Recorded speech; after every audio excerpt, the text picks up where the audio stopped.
Boa tarde, irmãos. Boa tarde. A graça e a paz do Senhor. Que alegria voltar depois de 2 anos aqui. Que alegria. No meu coração eu vim aqui em 2020. No meu coração eu vim aqui em 2021.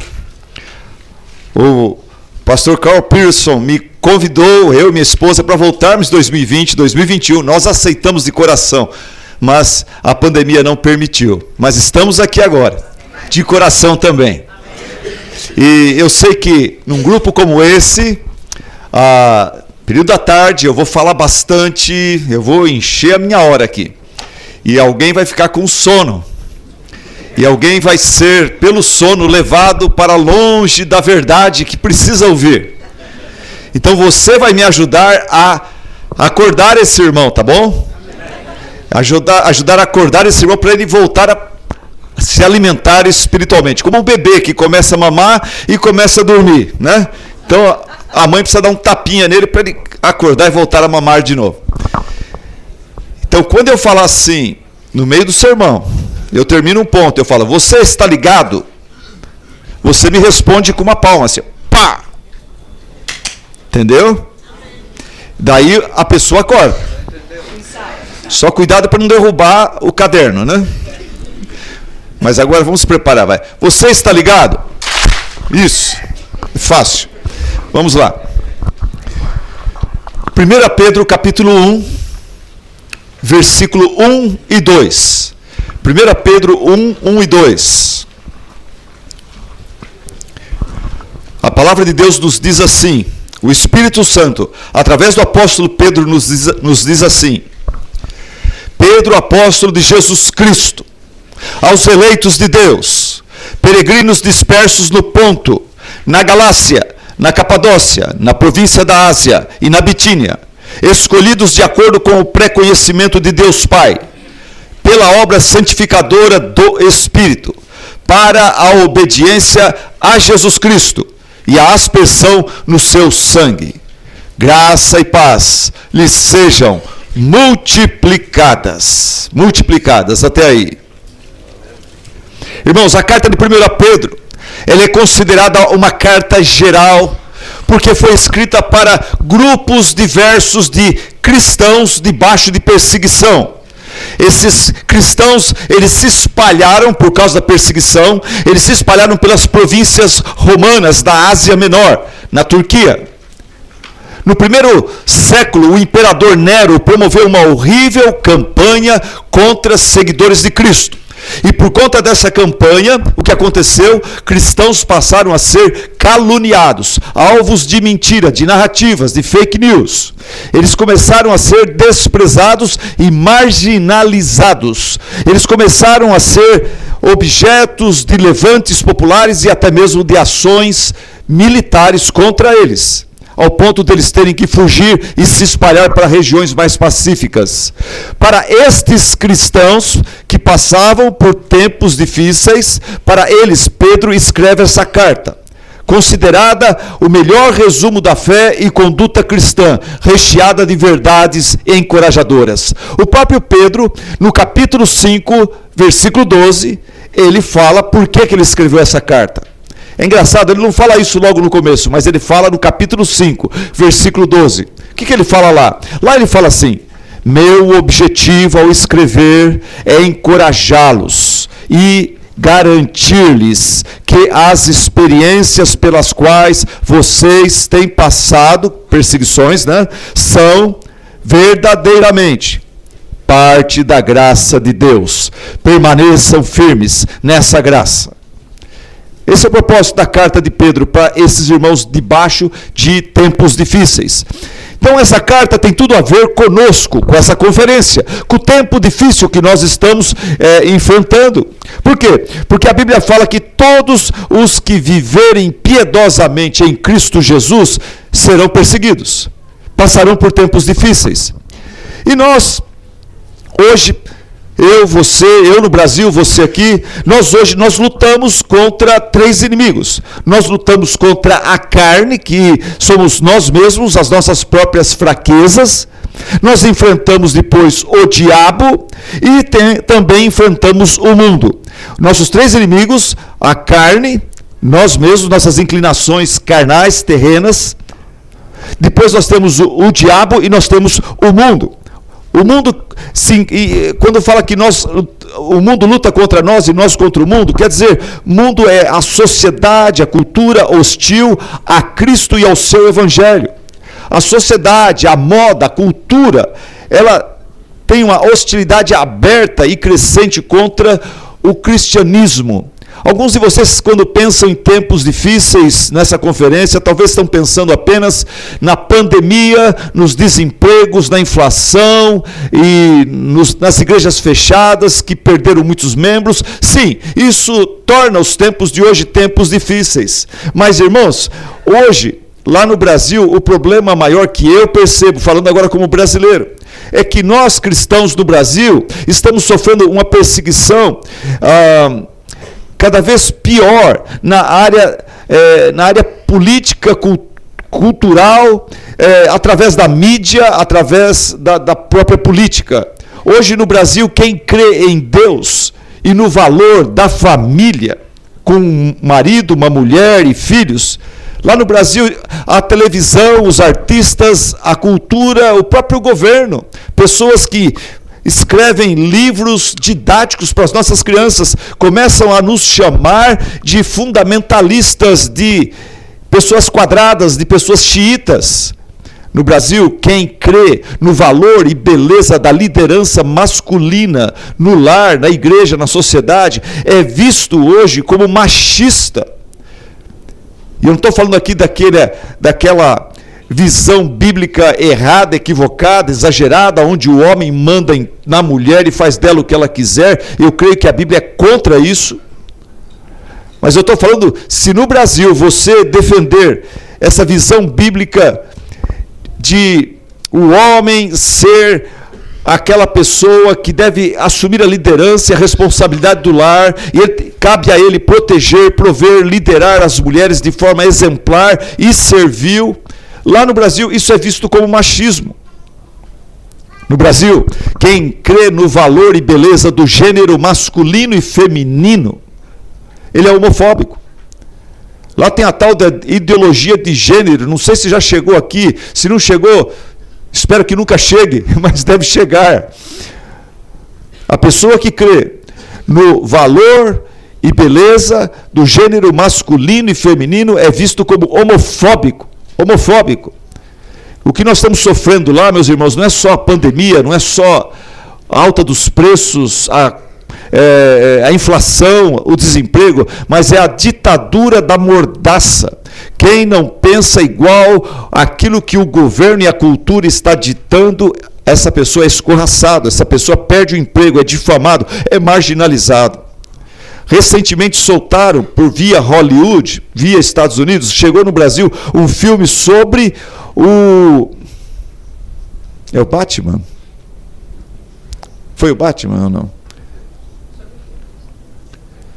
É um super-herói. Eu acho que era o Batman, né? E nesse filme, o herói, ele tem uma tendência homossexual, ele dá um beijo homossexual num outro homem. E um atleta que nem crente mas ele se manifestou que ele não gostou daquilo.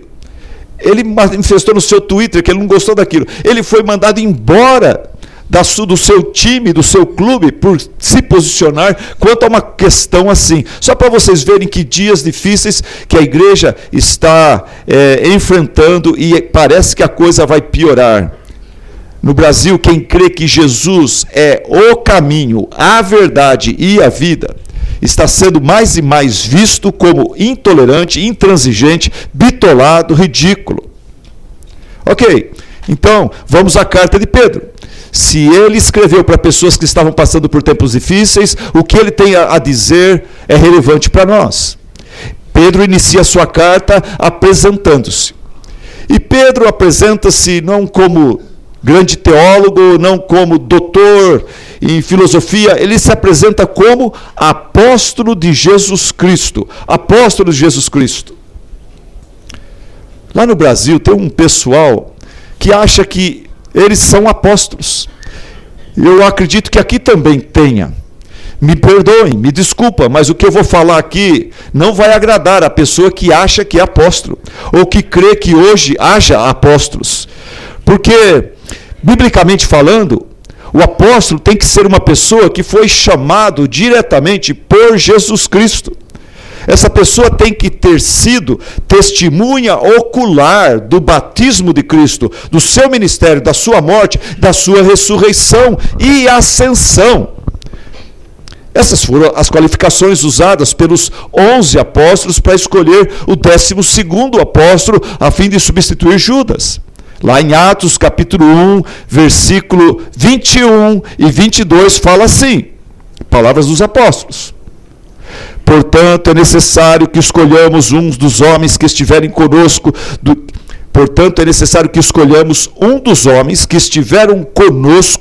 durante todo o tempo em que o Senhor Jesus viveu entre nós, desde o batismo de João até o dia em que Jesus foi elevado dentre nós às alturas. É preciso que um deles seja conosco, testemunha da sua ressurreição. Outra coisa, o apóstolo ele tem que ter recebido de Jesus Cristo o dom de operar sinais e maravilhas para o estabelecimento da sua autoridade como apóstolo de Cristo e para estabelecimento da própria igreja de Cristo. A gente tem isso em Atos 5:12, 8:14 a 17, e Paulo chamou isto de sinal apostólico em 2 Coríntios 12:12. E tem mais, a função apostólica, ela nunca foi transmitida a outros. Os apóstolos, eles escolheram sim, diáconos e presbíteros, mas nunca transmitiram a sua autoridade a outros. Se você quiser saber mais sobre isso, eu recomendo um livro escrito pela editora Fiel, não sei se tem na nossa livraria aqui, mas é um livro escrito pelo Dr. Augustus Nicodemos, e ele foi editado pelo Tiago Santos, que está aqui conosco, o nosso editor-chefe da editora Fiel está aqui entre nós, não sei se você sabia disso ou não, mas ele está conosco. Esse livro chama Apóstolos, um livro bem grosso, mas fala tudo isso que eu falei e muito mais ainda. Então, cuidado, se você acha que você é apóstolo, leia esse livro, por favor. Ok, vamos lá. Pedro inicia a sua carta apresentando-se como apóstolo de Jesus Cristo. Ao fazer isso, o que ele está dizendo, meus irmãos? Ao fazer isso, ele está dizendo assim: eu não sou nada, mas eu sou uma testemunha ocular do batismo, do ministério, da morte, da ressurreição e ascensão do Senhor Jesus. Quando ele fala, eu sou um apóstolo, ele está dizendo assim, eu não sou nada, mas Jesus Cristo me escolheu, me discipulou, me ensinou, me ungiu, me revestiu de autoridade para falar em nome dele. Por isso, tudo que vocês vão ler nesta carta aqui é como que a palavra do Senhor Jesus. E Pedro inicia a sua carta fortalecendo esses irmãos sofridos com uma saudação encorajadora. Como é gostoso quando você é saudado por irmãos que o saúdam de forma encorajadora. Eu tenho alguns irmãos, alguns amigos que, quando me encontram, me saúdam de forma encorajadora. Tem outros que não. Tem outros que na saudação já te coloca para baixo. Mas tem esse irmão, o Rafael, lá de Campinas. Quando ele me encontra, ele fala, oh, servo de Deus, que alegria te ver. Essa saudação é encorajadora. Ele me lembra que eu sou servo de Deus, né? E eu me sinto encorajado, me sinto abençoado. O apóstolo Pedro aqui, ele saúda esses irmãos já encorajando, porque esse é o propósito dele nesta carta, encorajar. Vamos ser encorajados pelo apóstolo Pedro. Ele começa dizendo a esses irmãos assim, vocês são eleitos de Deus. Vocês são eleitos de Deus. Ele fala, Pedro, apóstolo de Jesus Cristo, aos eleitos de Deus, escolhidos de acordo com o pré-conhecimento de Deus Pai. É como se Pedro estivesse nos dizendo assim, em nome de Jesus Cristo, eu quero encorajá-los, lembrando-lhes que vocês são objeto de um grande privilégio. Vocês desfrutam do privilégio de terem sido escolhidos, não por essa pessoa ou por aquela pessoa, não por esse empresário ou por esse político. Vocês foram escolhidos pelo próprio Deus, Criador dos céus e da terra. Pedro começa a sua carta dizendo assim: olha, esse mundo os rejeita, o Império Romano os rejeita, os judeus os rejeitam, eles desprezam vocês, eles os excluem, mas Deus os escolhe, elege, chama, atrai, abraça com seu amor incondicional. Interessante. Não sei você, mas eu, por muito tempo, eu não gostava dessa tal de doutrina da eleição. Eu fui criado numa igreja até os 20 anos, onde doutrina da eleição era uma heresia. Eu não gostava disso. Talvez tenha aqui hoje alguém que não gosta da doutrina da eleição. Mas o que eu vejo nesse texto e na Bíblia é que Deus gosta da doutrina da eleição. Você não gosta, eu não gostava, eu aprendi a gostar. Porque Deus gosta. Quando eu casei com a minha esposa, tinha umas coisas que eu não gostava. Eu aprendi a gostar porque eu gosto dela. Eu não gostava de ficar em loja de roupa. Eu tive que aprender, 42 anos. Ela gosta de loja de roupa. Eu tenho que aprender a gostar de ir na loja de roupa, ficar olhando aquele pano, aquele outro pano, aquele outro pano. E a gente aprende a gostar. Ela não gostava de assistir futebol. Ela aprendeu a gostar para ficar comigo, assistindo futebol. Ou me vendo jogar. Quando a gente gosta de alguém, a gente aprende a gostar daquilo que a pessoa gosta. Eu sempre amei a Deus. Eu não gostava da doutrina da eleição, mas eu aprendi que Deus gosta da doutrina da eleição. Então eu aprendi a gostar dela. Deus gosta da doutrina da eleição. Ele não só gosta da doutrina, mas ele gosta de praticar a doutrina da eleição. O que eu quero dizer com isso? Vamos lá, começar rapidinho, através da Bíblia. Antes do pecado, Deus elegeu, ele escolheu Adão para ser o representante federal da raça humana. E Adão, infelizmente, sabemos, ele fracassou. Mas Deus já tinha elegido também um segundo Adão, um segundo representante federal da raça humana, que é Jesus Cristo. Você lê sobre isso em Romanos capítulo 5, 1 Coríntios capítulo 15. Alguém disse assim, presta atenção. O primeiro Adão, no jardim, caiu em tentação. O segundo Adão, no deserto, venceu o tentador. O primeiro Adão, ele saiu do jardim. O primeiro Adão saiu do jardim e levou toda a sua família para a sepultura, para a morte. O segundo Adão, Jesus, ele saiu da sepultura e levou toda a sua família para o jardim, restaurado, para o paraíso, para o céu, para a salvação, para a vida. Irmãos, o que mais? O que a Bíblia fala mais sobre Deus? A Bíblia fala que Deus, no Velho Testamento, ele escolheu e elegeu a nação de Israel para ser o seu povo, a menina dos seus olhos. Deuteronômio, capítulo 7, versículo 6. Deuteronômio 7, 6. Diz assim: pois vocês são um povo santo para o Senhor, o seu Deus. O Senhor, o seu Deus, os escolheu dentre todos os povos da face da terra para ser o seu povo, o seu tesouro pessoal. Irmãos, fica claro que Deus, lá no céu, ele não estava assim, comendo as unhas, falando, eu espero que alguma nação creia em mim e me escolha como o seu Deus. Não, ele não ficou esperando isso, porque nenhuma nação faria isso. Então o próprio Deus toma a iniciativa.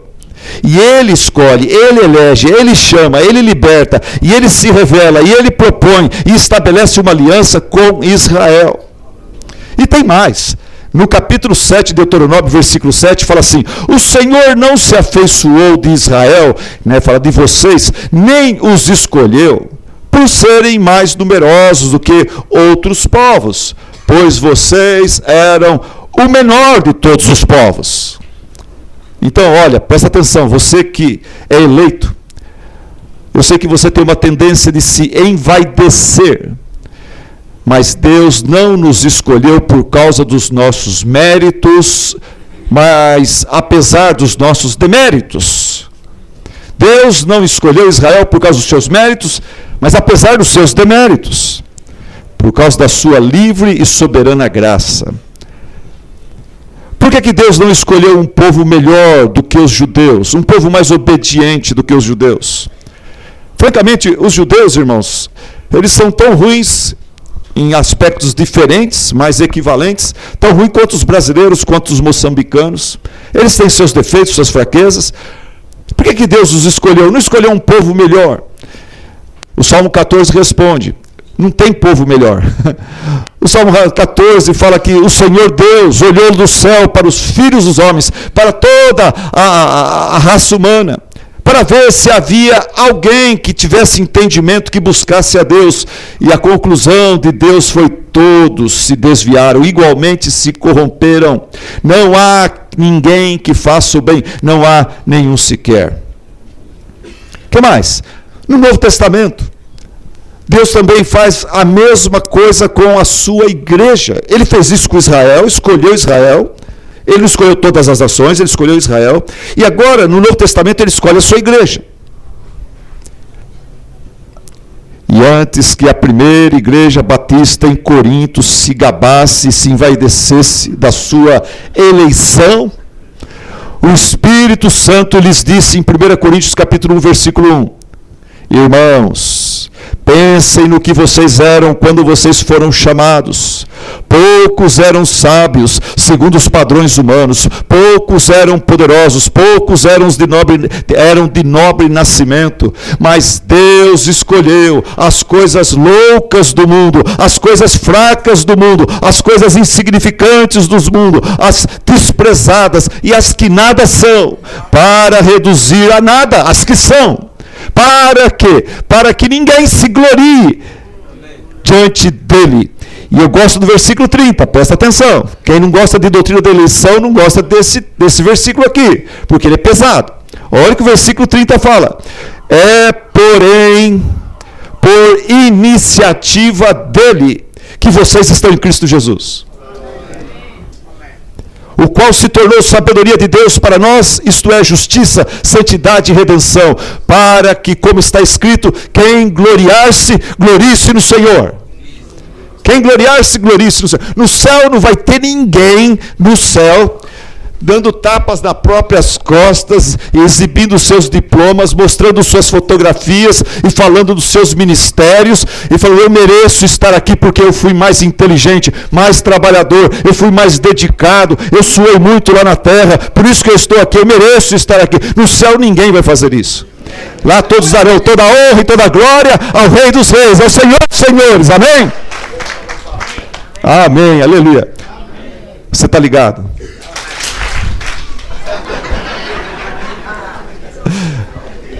Eu prefiro o seu amém. Muito bom. O que mais sobre a doutrina da eleição? Falamos sobre o Velho Testamento, Adão e Jesus. Falamos sobre o povo de Israel. Falamos sobre a igreja. Jesus iniciou o seu ministério. Como? Jesus iniciou o seu ministério falando: eu preciso de 12 voluntários. Quem que quer vir e me seguir? Foi assim? Não, ele chamou os 12, cada um pelo nome. Jesus iniciou o seu ministério escolhendo os seus discípulos. Mateus capítulo 4. E mais tarde, ele deixou muito claro para esses 12 o quê? Ele falou assim: não se gabem, não se envaideçam. Não foram vocês que me escolheram. Fui eu que escolhi a vocês, para que vocês vão e deem muito fruto. Irmãos, nós não somos eleitores de Cristo, eleitores de Deus. Nós somos eleitos por Deus. É diferente. É diferente. Jesus não via apenas... Porque tem gente que não gosta da doutrina da eleição e fala: não, peraí, pastor. Jesus escolheu os 12 para o ministério, para chamar todo mundo. Não, olha o que ele fala. Ele não via apenas os 12 como eleitos, mas ele via que a sua igreja, aqueles que haveriam de crer, também eram tão eleitos quanto os 12. Por exemplo, falando sobre a grande tribulação contra a igreja, Ele disse assim, Mateus 24, 22. Mateus 24, 22. Jesus fala assim: se aqueles dias não fossem abreviados, dias da grande tribulação, se aqueles dias não fossem abreviados, ninguém sobreviveria. Mas, por causa dos eleitos, aqueles dias serão abreviados. Mas, por causa dos eleitos, quem são esses eleitos? Da minha igreja. Por causa da minha igreja, aqueles dias serão abreviados. Jesus, na sua oração sacerdotal, ele disse: Pai, eu não estou rogando pelo mundo, mas por aqueles que me deste, pois são teus. E ele fala, não só por esses 12 que você me deu, mas por aqueles que o Senhor haverá de me dar, que haverão de crer em mim. Paulo também, apóstolo Paulo, ele também cria na doutrina da eleição. Em Efésios capítulo 1, ele louva a Deus pela eleição dos salvos, da igreja de Deus. E falando das provações que ele sofria no ministério, o que ele fala? Ele fala, por isso eu também suporto todas as coisas por causa dos eleitos. Por isso tudo suporto, por causa dos eleitos, para que também eles alcancem a salvação que está em Cristo Jesus para a glória de Deus, com eterna glória. 2 Timóteo 2,10.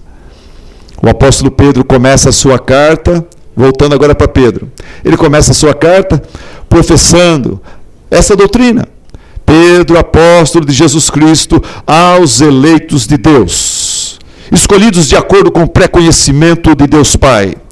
Irmãos, é importante que a gente entenda que Pedro não destaca essa verdade teológica para gerar em nós especulação, polêmica, discussão e discórdia. Por favor, não vá passar a madrugada de hoje fora da sua barraca, do seu quarto, discutindo com alguém que não acredita, com você provando que acredita. Essa doutrina não foi dada para a igreja ficar brigando. Seminaristas gostam de brigar em cima dessa doutrina. Eu já fui seminarista, já passei a madrugada quebrando pau, até rompendo amizade com um irmãozinho lá, porque ele não cria nisso, e eu descobri essa doutrina. Não, essa doutrina não foi dada para a gente brigar, mas essa doutrina também não foi nos dada para a gente se ensoberbecer. Eu sou eleito, eu sou melhor que os outros. Não, Deus escolhe os piores. Se você é eleito é porque você era um dos piores, então não tem o que se ensoberbecer. Não é mesmo, irmãos? Agora, Pedro destaca essa verdade teológica para nos encorajar, nos fortalecer nas lutas, nas perseguições, para nos lembrar uma coisa, de que o nosso Deus, Ele nos ama muito e Ele está no controle. Ele é o Deus que disse para Israel, antes de mim nenhum Deus se formou, nem haverá algum depois de mim. Eu mesmo sou o Senhor, e além de mim não há Salvador algum. Desde os dias mais antigos eu sou. Não há quem possa livrar alguém da minha mão. Agindo eu, quem impedirá? Agindo eu, quem impedirá? E Jesus falou, das mãos do meu Pai, ninguém pode arrebatar as minhas ovelhas. Não tem diabo que pode levar você a perder sua salvação, porque você está nas mãos do Deus que te elegeu, te escolheu, te chamou, te regenerou, te santificou, te adotou e está te santificando. E você está guardado no poder e pelo poder dele. 1 Pedro vai falar, mas talvez na próxima mensagem. A gente não é tanto a gente que se guarda, não, gente. Nós somos guardados, protegidos. Por quem? Pelo pastor? Pelo marido, pela mulher, pelo pai, pela mãe, por um anjo, pelo próprio Deus. Ele guarda a nossa herança lá no céu para ninguém pegar, ninguém mexer, e Ele guarda a gente para a herança que estamos para receber. A doutrina da eleição revela essa soberania de Deus na nossa salvação. Ele é soberano sobre todas as coisas, mas ele é soberano inclusive na nossa salvação. Ele é a rocha eternal. Por isso que ele é a rocha eternal, contra quem ninguém prevalece. Durante a pandemia, eu assisti um especial na televisão, 50 celebridades do esporte do mundo artístico, da música, 50 celebridades que morreram em 2020 e 2021. Gente, fiquei assustado. Muita gente que eu nem sabia morreu. Pum, pagou. A maioria deles vivia para a sua própria glória. A maioria deles, com dons, talentos, chances, dinheiro, fama, não glorificaram a Deus. Pelo contrário, através de suas músicas, seus filmes, eles blasfemaram contra Deus. Eles pisotearam as santas leis de Deus. Talvez se eu e você ficássemos perto deles algum dia, vendo a sua fama, o seu sucesso, as multidões, o dinheiro grosso que eles ganham, os carrões deles, a gente ia se sentir tão pequeno, tão humilde. E eles batendo contra Deus. Tiago Santos pregou sobre o Salmo 73, né? O ímpio prosperando, engordando, ficando mais famoso, rico, e só se divertindo, e mulheres, e luxúrias, e tudo mais. E a gente começa a falar, mas o que aconteceu com essas 50 celebridades? Elas foram chamadas por Deus. Eles foram desobedecendo, Deus foi dando oportunidades. Um dia, outro dia, uma pregação, foi dando oportunidades. Eles não quiseram nada com Deus, e Deus foi chamando eles. Estão todos lá prestando contas a Deus. Já prestaram contas a Deus. Porque Deus é soberano. Ninguém pode ir contra Ele e sair vencedor. Ele governa sobre a história e sobre nossas vidas. Seus caminhos são muito mais altos do que os nossos caminhos. Por que Pedro deu para esses irmãos a doutrina da eleição? Para encorajá-los e para lembrá-los do grande privilégio que nós desfrutamos por termos sido escolhidos por Deus. E que enquanto o mundo nos rejeita, despreza e exclui, Deus nos elege, escolhe, chama, atrai e abraça no seu amor incondicional. Para que, amados incondicionalmente pelo Pai, a gente ame incondicionalmente nossos amigos e inimigos. Se der tempo, eu vou pregar aqui uma mensagem sobre amar inimigos, abençoar inimigos. Que coisas impossível, humanamente falando. Irmão, sabe como que é a igreja? A igreja, você já viu falar de Cantares de Salomão? Cântico dos Cânticos? Já viu falar? Aquele livro que alguns têm medo, né? Mas eu já preguei para os casais da minha igreja sobre esse livro. Quando eu era criança, eu descobri isso na Bíblia, eu fiquei assim, assustado, e fiquei... O livro de Cantares de Salomão começa: beija-me com os beijos da tua boca, porque melhor são os teus beijos do que o aroma do vinho. Tá na Bíblia isto. Era o marido falando para a esposa, né? A esposa falando para o marido. É um livro sobre casamento. Eu tinha 12 anos, eu fiquei erotizado. E ali eu aprendi que Deus é o Deus que criou o erotismo para dentro do casamento. Fora do casamento, ele é uma bomba atômica. Dentro do casamento, ele é uma bomba abençoadora, é uma bênção, né? Amém. Amém.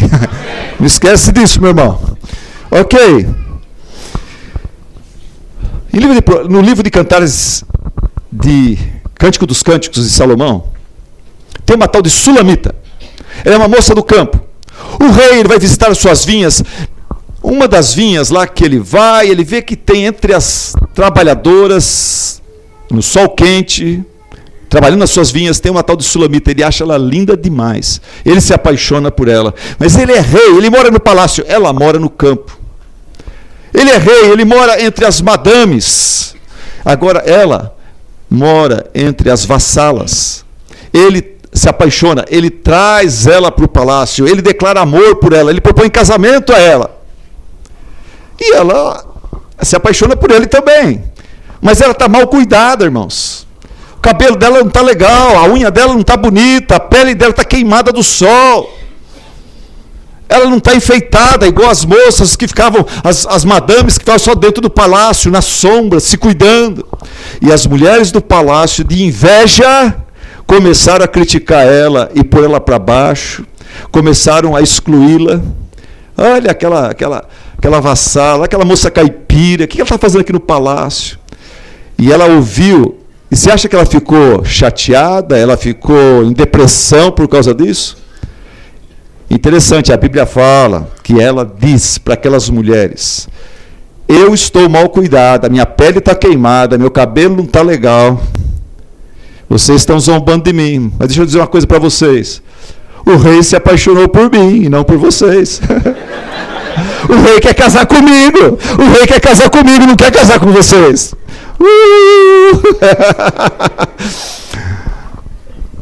Assim a igreja é como Sulamita, uma filha de sitiante pobre, queimada do sol, mal cuidada, desprezada. Na verdade, a igreja é pior do que Sulamita. Mas a igreja encontra sua segurança no amor iniciado pelo Rei dos Reis, o Príncipe dos Príncipes, Jesus Cristo, vamos dizer, o noivo mais lindo e desejado de todo o universo. Ele se apaixonou por nós e ele veio e propôs para nós um casamento, um relacionamento profundo por toda a eternidade. Amém? Aleluia, glória a Deus. Pedro fala sobre a doutrina da eleição para nos manter fortalecidos e agradecidos, apesar das lutas. Nos manter agradecidos, fortalecidos e alegres. Nos manter alegres. Quando você crê e você entende que Deus me escolheu, eu não sei porquê, mas Ele me escolheu, você fica alegre. Isso é dito nos Salmos, quando Davi fala: como são felizes aqueles que têm as suas transgressões perdoadas, cujos pecados são apagados. Como é feliz aquele a quem o Senhor não atribui culpa. Quando Deus nos elege, Ele nos elege para quê? Para o perdão, para a justificação dos pecados. E Davi fala: quem é escolhido por Deus para isso é muito feliz. E é verdade. Pedro falou sobre a doutrina da eleição também para nos manter humildes e encorajados e agradecidos. Humildes, porque a doutrina da eleição incondicional nos tira todo motivo de orgulho e jactância ou vanglória. Eu gosto do que Charles Haddon Spurgeon fala. Ele fala assim, irmãos,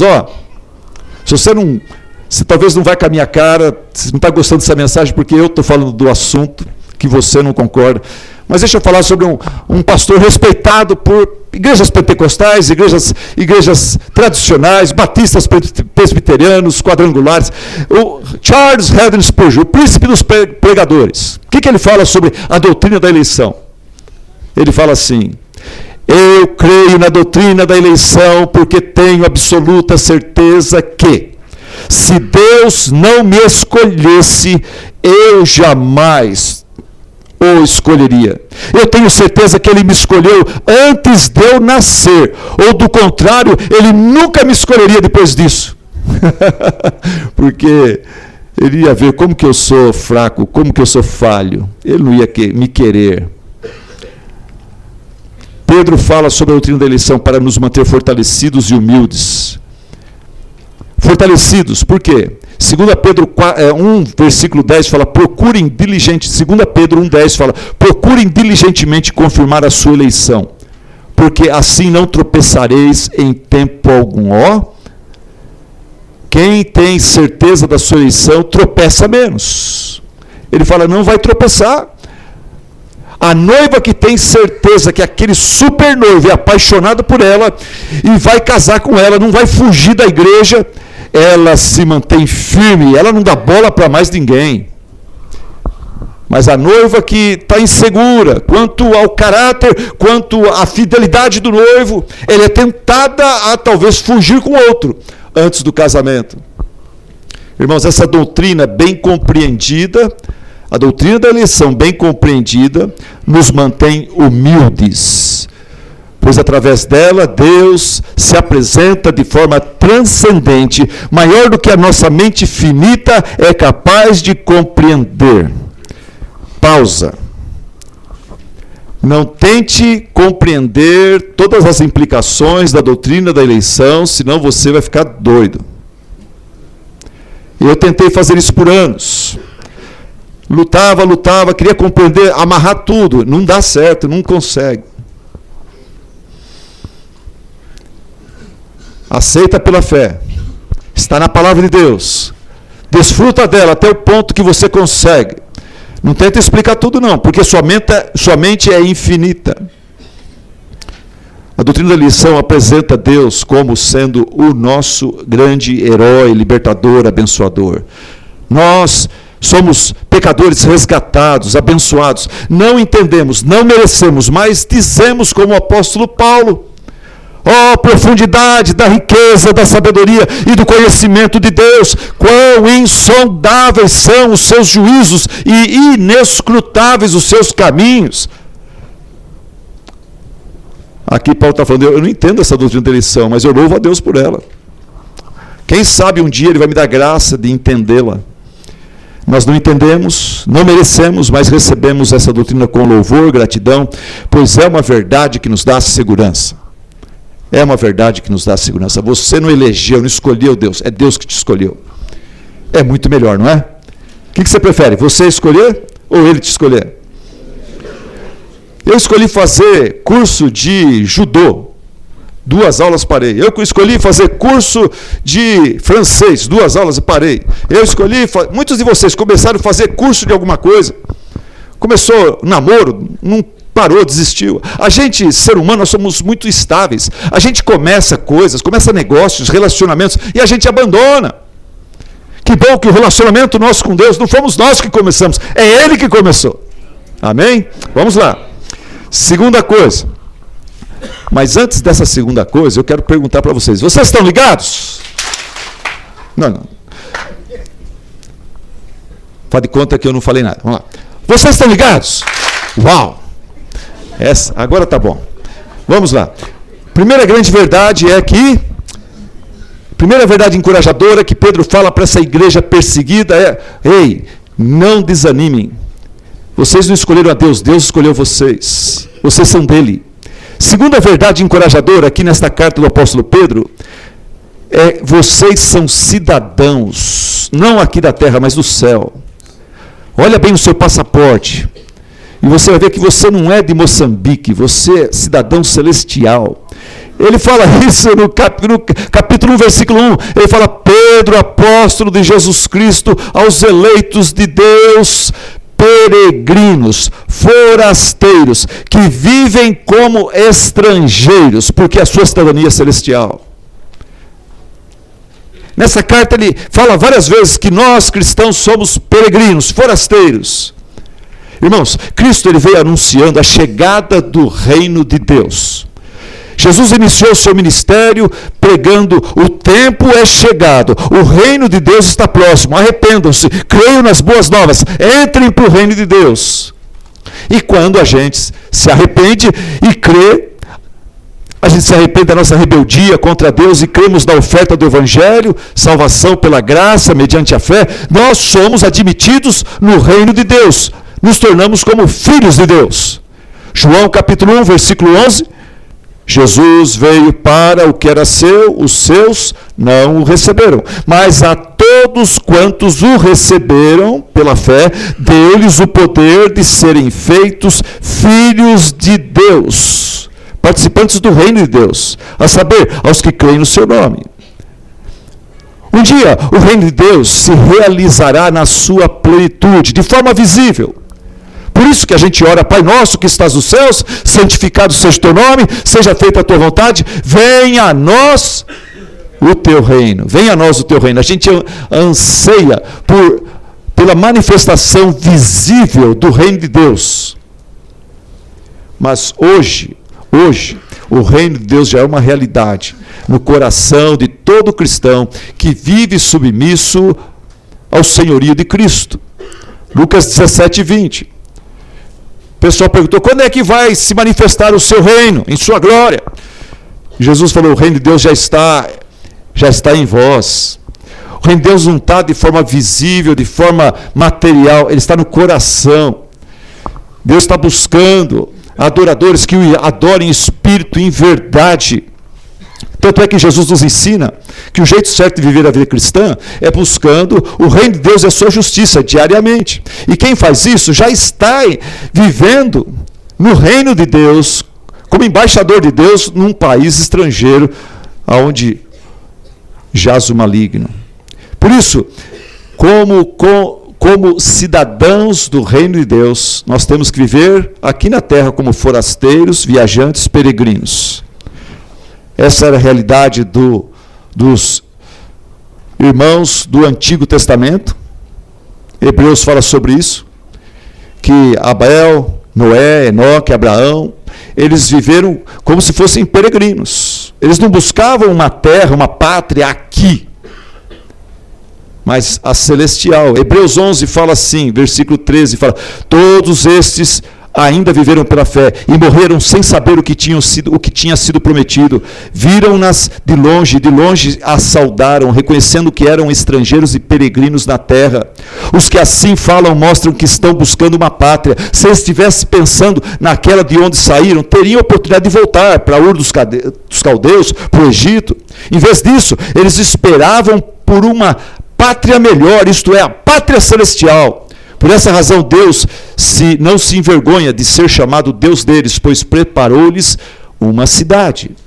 Irmãos, esta é a realidade dos crentes do Antigo Testamento, esta é a realidade dos crentes do Novo Testamento. 1 Pedro 2,11 fala: amados, insisto em que, como estrangeiros e peregrinos que vocês são, porque vocês são cidadãos do céu, não da terra, vocês se abstenham dos desejos carnais que guerreiam contra a alma. Eu gosto de Filipenses 3,20. Filipenses 3,20 fala assim: a nossa cidadania não é brasileira, não é moçambicana. A nossa cidadania está nos céus, de onde esperamos ansiosamente a volta e o retorno do Senhor Jesus, nosso Salvador. Como cristão, coloque na sua cabeça: você é um cidadão do céu. Não fica brigando por causa de um partido político aqui em Moçambique.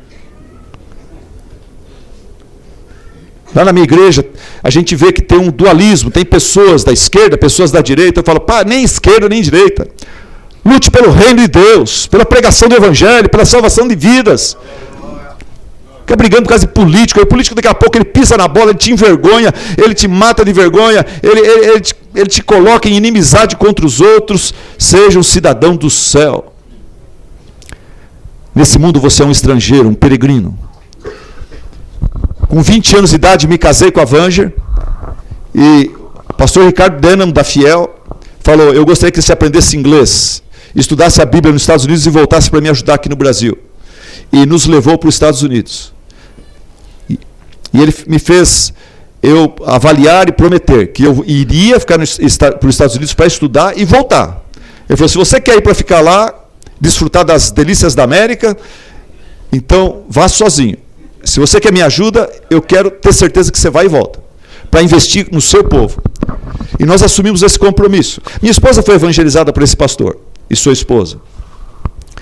E nós fomos para os Estados Unidos para estudar lá. Chegou lá, uma igreja arrumou para nós um quartinho, arrumou para nós um sofá, arrumou para nós algumas utensílios e roupas e tudo mais, para o inverno e tal.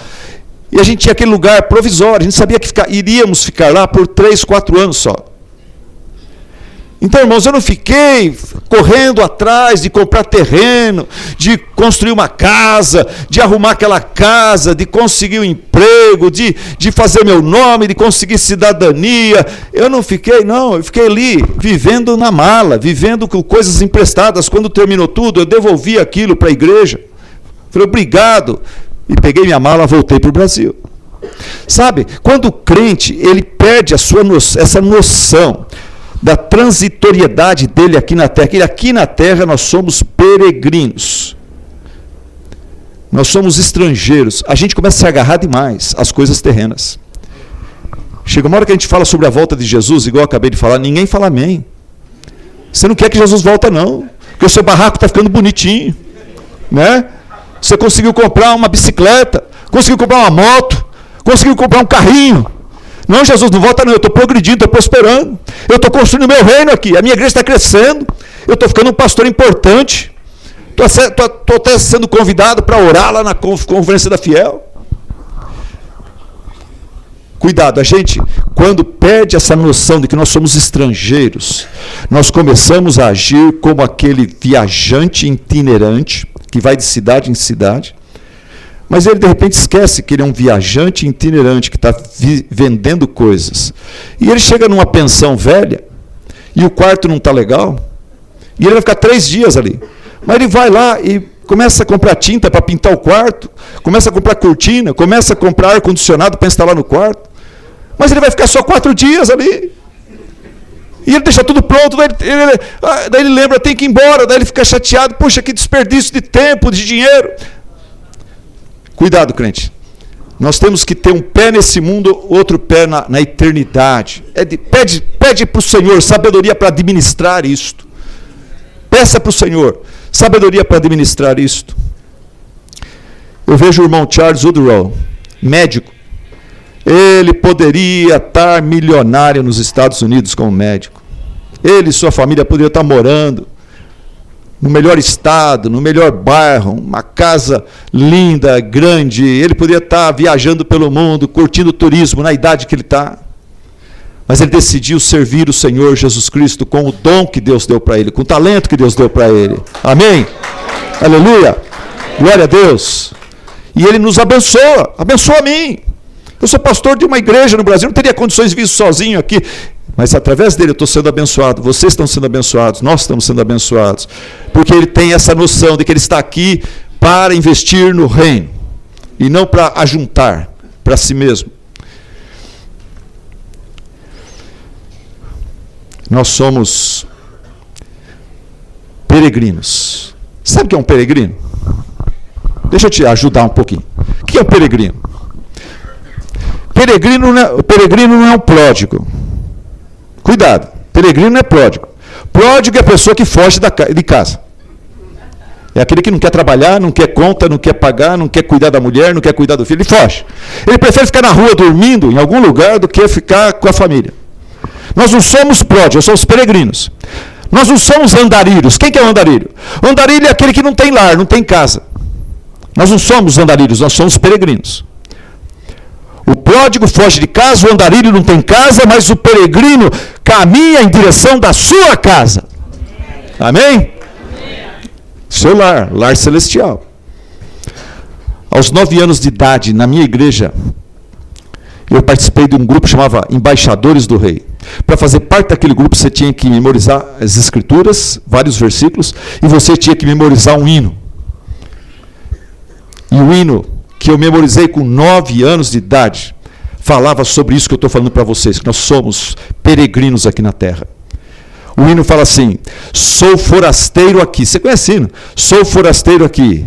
Em terra estranha estou. Do reino lá do céu, embaixador eu sou.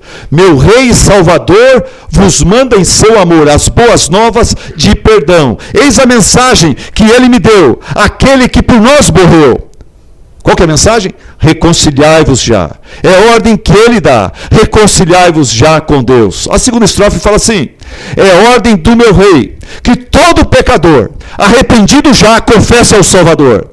Todo pecado seu, pois ele prometeu dar o perdão por seu amor. E daí falava do céu. 9 anos de idade, falando assim: olha, meu lar não é aqui na terra não. O hino falava assim, e eu cantava esse hino. E canto ainda. No meu eterno lar não há perturbação, eterno gozo e paz, os salvos fluirão. E quem em Cristo crer, com ele vai viver no reino eterno do meu rei. Pedro encoraja esses irmãos, falando: vocês são eleitos, vocês são cidadãos do céu, vocês são muito privilegiados por Deus. E esse é meu último ponto, eu vou correr aqui, porque meu tempo já era. Vamos lá. Vamos lá. Vocês são muito privilegiados por Deus. É o que Pedro fala. No versículo 2, ele fala: vocês foram escolhidos de acordo com o pré-conhecimento de Deus Pai, pela obra santificadora do Espírito, para a obediência a Jesus Cristo e a aspersão do seu sangue. Graça e paz lhes sejam multiplicadas. O que Pedro está falando aqui? Pedro está falando aqui que a nossa salvação é um trabalho de equipe do Deus Trino. Ele fala, o Deus Pai, nesse versículo ele fala, o Deus Pai escolheu. O Deus Filho o redimiu no seu sangue. E o Deus Espírito Santo vos santifica. Vos santifica. E o versículo destaca uma coisa importante. Eu vou pular várias coisas aqui, porque meu tempo já era, mas o versículo destaca o seguinte, que o propósito da sua eleição não é apenas o perdão dos seus pecados, a sua liberdade, a autonomia para viver e fazer o que você quiser, mas Deus Pai, o versículo fala, Deus Pai te escolheu, o Espírito Santo te regenerou e te santifica para obediência a Jesus Cristo. Fé e vida de obediência em Jesus Cristo. A vida cristã, meus irmãos, o Evangelho convida o pecador e leva o pecador a crer e continuar crendo, a obedecer, crendo e se batizando e tomando a ceia e vivendo com a igreja e conhecendo todas as coisas que Cristo ensinou aos apóstolos, eles passam para nós e continuar obedecendo aquilo.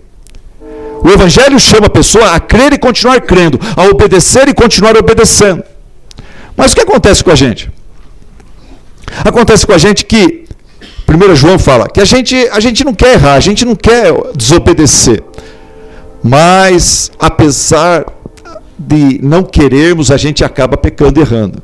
Porque tem uma remanescência do pecado, da carne, em nós ainda. Então, 1 João fala que a gente não deve pecar, mas a gente peca. E se alguém fala que não peca, está mentindo.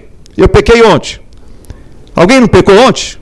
Eu nem vou pedir para levantar a mão para você não passar vergonha. Nós pecamos. Infelizmente, a gente peca. Se a gente não peca por omissão, a gente peca por comissão. Enfim, o texto fala que o Pai nos escolhe e elege, o Espírito Santo nos regenera para a aspersão do seu sangue, perdão dos pecados. A explicação disso aqui vai lá para o Velho Testamento, aspersão sobre a Arca da Aliança e tudo mais, mas eu vou resumir aqui, irmãos. Deus nos chamou para sermos perdoados no nosso estado de rebeldia, nossa conversão, a gente se arrepende de viver em rebeldia contra Deus. Mas depois, salvos por Ele, regenerados por Ele, a gente de vez em quando pisa na bola. Quando a gente menos espera, a gente erra por omissão, comissão, por atitude, ação, palavra. A gente erra e peca. E aqui está falando que o sangue de Cristo, ele não só é aspergido sobre nós na nossa conversão, mas também na nossa santificação. No processo de santificação, você vai precisar do sangue precioso de Jesus te regenerando, te perdoando, te santificando. Por isso que 1 João fala, se confessarmos os nossos pecados, Ele é fiel e justo para nos perdoar os pecados e nos purificar de toda injustiça. Como eleitos, nós cremos e obedecemos a Deus, mas muitas vezes falhamos, caímos. Então o Espírito Santo nos lembra sobre a aspersão do sangue de Jesus. O Espírito Santo nos lembra, presta atenção, que quando Jesus Cristo morreu na cruz do Calvário por você, Ele morreu pelos seus pecados do passado, pelos seus pecados do presente e os seus pecados do futuro. Na cruz, Cristo pagou pelos meus pecados do passado, meus pecados de hoje e os pecados que eu vou cometer no futuro. Eu não sei quais, como, mas já Cristo lá pagou por tudo já. Eu preciso me arrepender, confessar, e Cristo, sangue derramado na cruz para minha conversão, serve para minha santificação também. Isso é maravilhoso, isso é muito encorajador. E ninguém melhor do que Pedro para valorizar isso. Deixa eu tentar explicar isso para você para encerrar nosso sermão. Ninguém melhor do que Pedro para valorizar isso que ele está falando aqui para nós.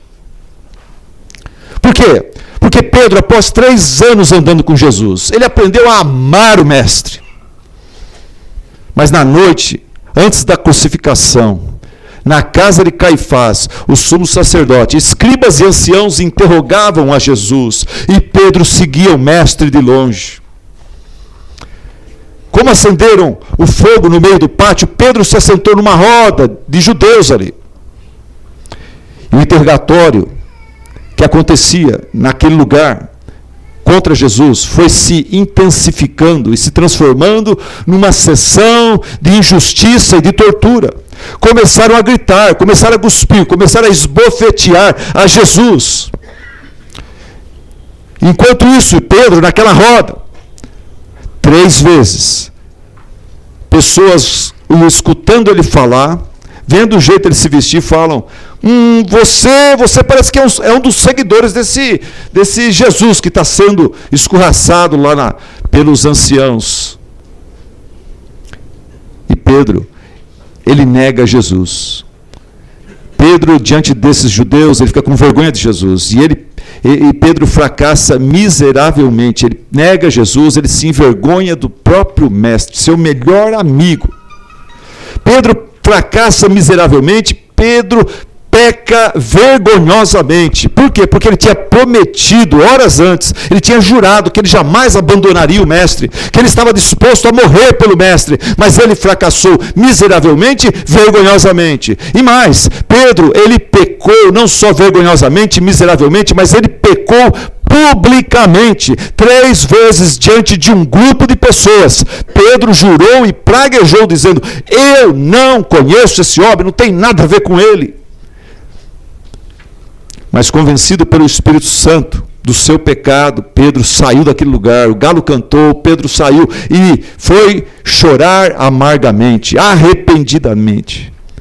E Jesus viu o arrependimento no coração de Pedro. E após a sua ressurreição, Jesus o buscou.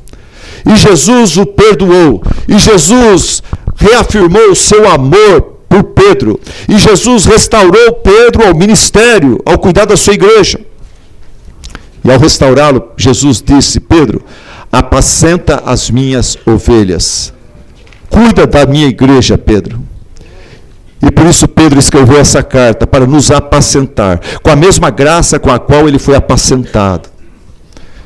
E nesse final de tarde, eu sei que eu estou falando aqui com um pastor, com uma irmã, com um irmão, que nessa semana você pecou contra Jesus miseravelmente, vergonhosamente, repetidamente, de forma pública ou privada.